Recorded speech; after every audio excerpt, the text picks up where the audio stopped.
jalani hidupku,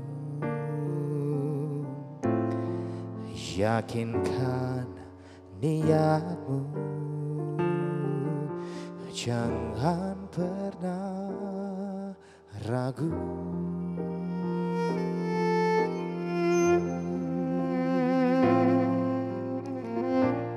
Dengan menyebut nama Allah, bulatkan tekadmu menempuh nasibmu,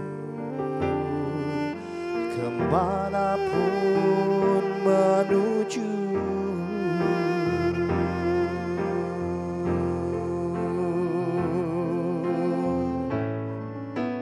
Serahkanlah hidup dan matimu, serahkan pada Allah semata, serahkan duka gembiramu, agar damai senantiasa batinmu.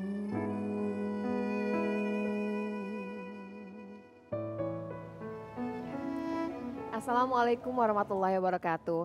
Pemirsa, senang sekali kita bisa kembali berjumpa dalam sebuah program khusus yang akan membahas mengenai ibadah kita sehari-hari, butiran ilmu yang akan menjadi hasanah bagi pencari ilmu agama.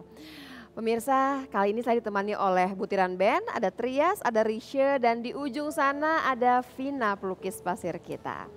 Seringkali karena kesibukan kita sehari-hari pemirsa, kita semua jadi kemudian terlena dan menjadi jauh dari Allah Subhanahu wa Ta'ala. Padahal kalau ditanya, sebetulnya manusia diciptakan untuk beribadah kepada Allah Subhanahu wa Ta'ala. Walaupun kerja adalah bagian daripada ibadah, tapi belum tentu kemudian masalah yang timbul dalam kehidupan ini mendekatkan diri kita kepada Allah Subhanahu wa Ta'ala. Selalu ada dua jalan. Jalan yang pertama adalah masalah kemudian membuat kita mencari petunjuk yang menjauhkan kita dari Allah. Satu lagi, waktu kemudian masalah menjadikan kita dekat dengan Allah, biasanya orang mengatakan bahwa kita mendapatkan hidayah. Apa sebetulnya hidayah dan bagaimana mengejar hidayah tersebut? Kita akan bahas bersama Habib Alkaf yang sudah hadir bersama saya. Assalamualaikum warahmatullahi wabarakatuh. Waalaikumsalam warahmatullahi wabarakatuh. Habib, pada dasarnya ya Habib ya, orang selalu mengatakan, oh alhamdulillah dapat hidayah, oh begini, cari jalan dong untuk dapetin hidayah. Ya. Tapi pada dasarnya bagaimana sih mekanismenya nih, kita kalau kira-kira mau berhitung, apa sih sebetulnya alasan Allah memberikan hidayah kepada satu orang dan tidak memberikan kepada orang yang satu lagi? Ya. Bismillahirrahmanirrahim. Pemirsa TV One yang dirahmati Allah Subhanahu wa Ta'ala, alhamdulillah kita dapat berjumpa kembali di dalam acara Butiran Ilmu yang mudah-mudahan bermanfaat bagi kita. Apalagi tema hari ini kita yang sangat luar biasa tentang masalah hidayah. Ini hidayah sangat luar biasa karena inti daripada ibadah kita itu adalah hidayah. Hidayah itu adalah petunjuk.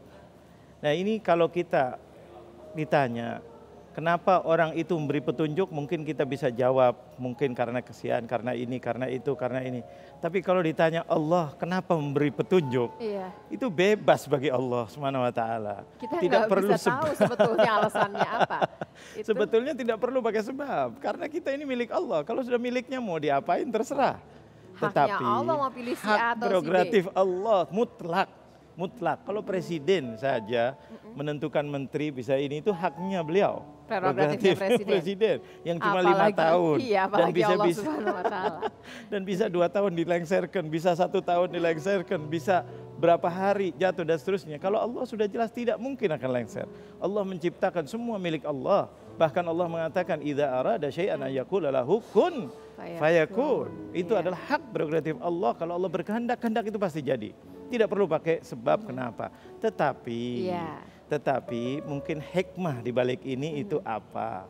Allah hikmahnya kenapa Allah menjadikan orang dapat hidayah. Kenapa ini begini, kenapa ini dapat petunjuk, ini tidak dapat petunjuk, ini kaya, ini miskin. Itu biasanya Allah itu menjadikan segala sesuatu ada sebab. Sebab.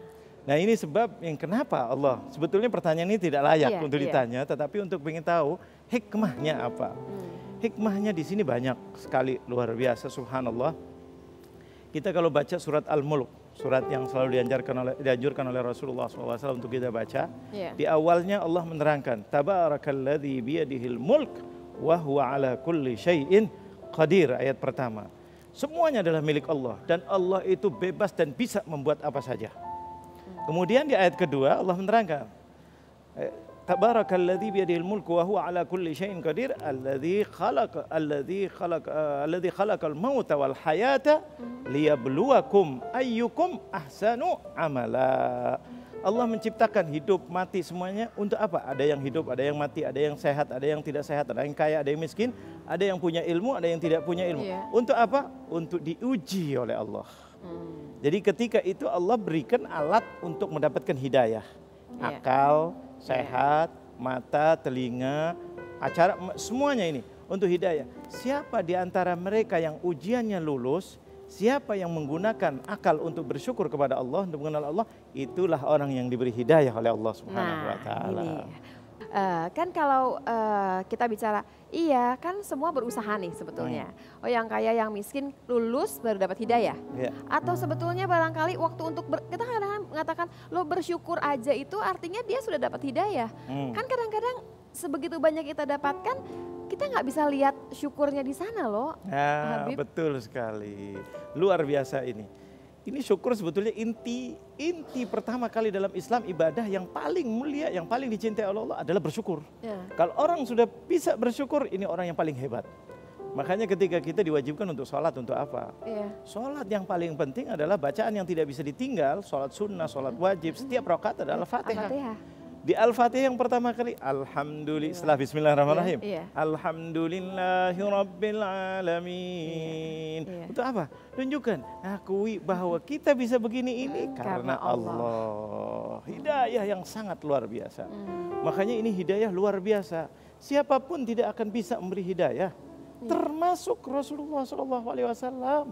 Itu betul bisa memberi hidayah, memberi petunjuk-petunjuk, tetapi hakikatnya ini adalah milik Allah Subhanahu wa taala. Ini saya ingat sekali nih kalau bicara bahwa Rasulullah sendiri nggak bisa ngasih hidayah. Di Al-Baqarah ada ya, Habib ya. Surat wa innaka lan tahdi man ahbabta walakin Allah yahdi man yasha. Dalam Al-Qur'an diterangkan di situ ketika bahwa engkau ya Muhammad, padahal kekasih Allah, kamu tidak bisa memberikan hidayah kepada siapa kecuali dengan izinku. Ya enggak, Rasulullah itu hadi, memang ada namanya Rasul Al-Hadi yang memberi petunjuk di hidayah, tapi hidayahnya terbatas. Kalau Allah, hidayah yang mutlak adalah milik Allah yang bisa membolak-balikan hatinya. Ini luar biasa. Allah yang maha membolak-balikan hati. Nah bagaimana kemudian supaya si hati ini berbaliknya ke tempat yang benar, bukan ke tempat yang salah? Itu gimana Habib? Ini luar biasa, subhanallah. Makanya penting, Allah itu senang kalau hambanya itu mendekatkan diri kepada Allah. Bisa dirubah keadaan itu semuanya. Makanya Allah senang dalam Al-Quran, surat Al-Baqarah dan surat-surat yang lain. Allah menawarkan, Ud'uni astajib lakum. Kalau kalian kepingin aku beri apa saja, yang paling penting adalah hidayah. Mintalah kepada aku akan berikan kamu. Makanya selalu, ya Allah, ya Allah. Sampai Rasulullah mencontohkan, sujud yang didengar oleh istrinya Sayyidah Aisyah radhiyallahu anha, itu Rasulullah doanya, ya muqallibal qulub tsabbit qalbi ala dinik. Wahai zat yang bisa membolak-balikkan hati, tidak ada yang bisa kecuali Allah. Kuatkanlah hatiku dalam agamamu. Itu Rasulullah Ini Rasulullah SAW. Yang udah ketahuan jalannya di mana. Udah ketahuan jalannya di mana, tempatnya di mana udah tahu, udah dijamin oleh Allah bahwa Rasulullah tempat sorga. Bahkan orang yang pertama kali masuk sorga itu masih meminta kepada Allah karena mengajarkan kepada umatnya. Luar biasa Rasulullah SAW. Betul. Terus tapi kita harus bagaimana gitu? Kita bagaimana sampai kemudian si hidayah datang? Bagaimana kemudian kita tuh bisa dekat sama Allah? Masalah ternyata bukan jadi solusi gitu ya Habib. Ada yang masalah membuat kita dekat, ada masalah membuat kita lebih jauh ternyata. Betul. Tergantung orangnya. Iya, tergantung Tergantung orangnya. Padahal orangnya. udah usaha di tengah, tapi tetap saja menjauhkan kita dari Allah. Tergantung orangnya karena di situ subhanallah contoh mudah. Itu di dalam Al-Quran banyak contoh-contoh tentang masalah hidayah. Contoh yang kita sering baca yaitu tentang Nabi Nuh alaihissalam dengan putranya, dengan istrinya. Subhanallah, padahal beliau berdakwah. Itu Nabi Nuh, nabi pertama yang berdakwah di muka bumi adalah Nabi Nuh. Kalau Nabi Adam kan diutus oleh Allah ini tuh. Kemudian Nabi Idris, kemudian Nabi Nuh itu adalah Rasul pertama. Itu ketika itu Nabi Nuh 950 tahun berdakwah. Nabi, wah, pinter, pandai, ikhlas karena Allah. Tapi enggak ada yang masuk kecuali hanya beberapa orang. Termasuk istrinya enggak ikut. Padahal kalau doa sudah pasti beliau berdoa. Iya, berdoa luar biasa. Semuanya, tapi Allah Maha tahu. Allah Maha tahu. Ini belum pantas karena Allah yang Maha tahu ini siapa orang, bagaimana hatinya dan seterusnya. Anaknya sendiri juga enggak belahan, enggak dapat. Kita mengerti jadi sekarang bahwa kita nggak bisa kemudian mengkotak-kotakan pemirsa harus berbuat apa supaya dapat hidayah. Tapi tentunya ada kemudian ibadah-ibadah yang harus kita lakukan supaya waktu Allah membulak-balikkan hati kita akan lebih dekat ke tempat yang positif. Satu lagi barangkali yang sudah titipan semua teman saya adalah bagaimana dengan hijab? Kapan hijab digunakan? Apakah menunggu hidayah? Sesaat lagi di Butiran Ilmu.